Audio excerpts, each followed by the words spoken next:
So as you took a chance on me when I was 21 when you hired me. I actually just didn't have anybody else. Yeah. So what point, at what point, because, obviously I'm just starting my career in this. At what point do you think experience becomes more harmful than good?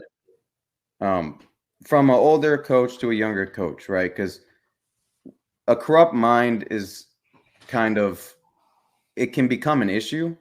So is there a tipping point in which too much experience, you're basically stuck in your own ways?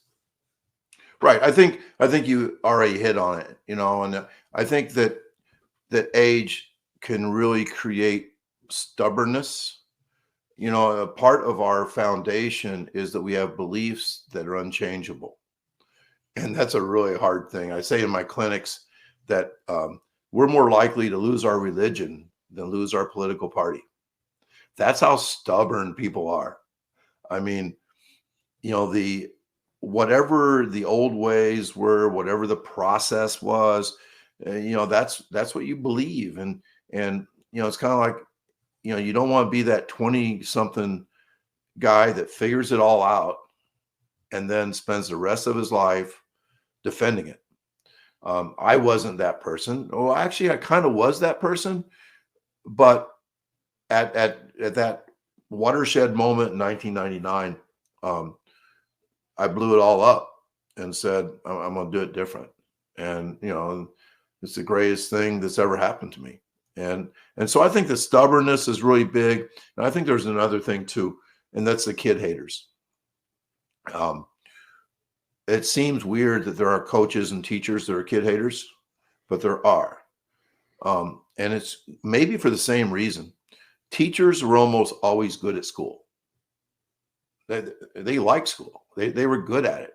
They were good at studying for tests and like everything that allowed them to get A's.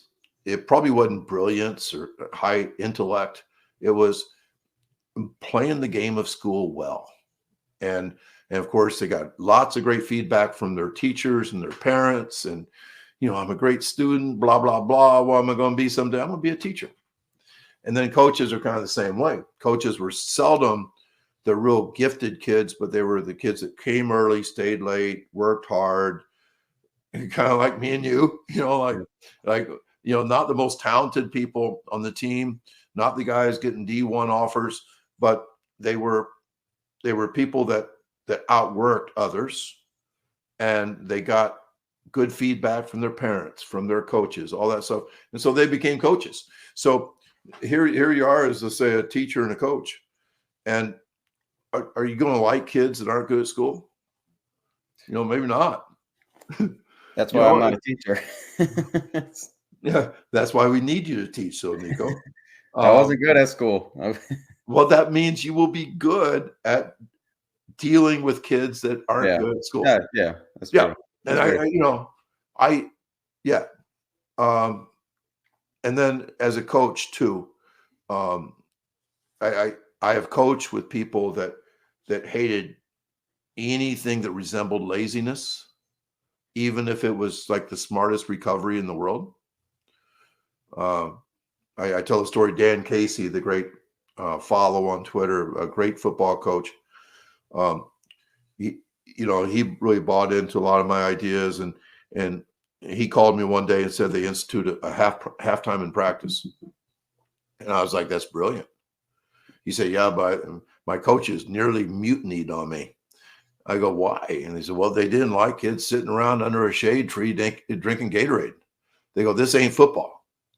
And he had to explain to him that, well, it kind of is football. At halftime, we sit around and drink Gatorade. As the coaches decompress a little bit, and what do you think about the first half? What do we need to change? What do you think about the second half? What a great time to do that for football coaches during a football practice.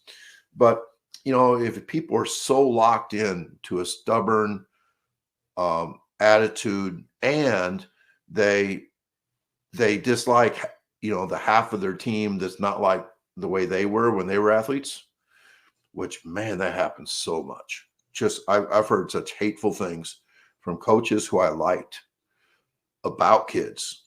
I mean, it would just shock you.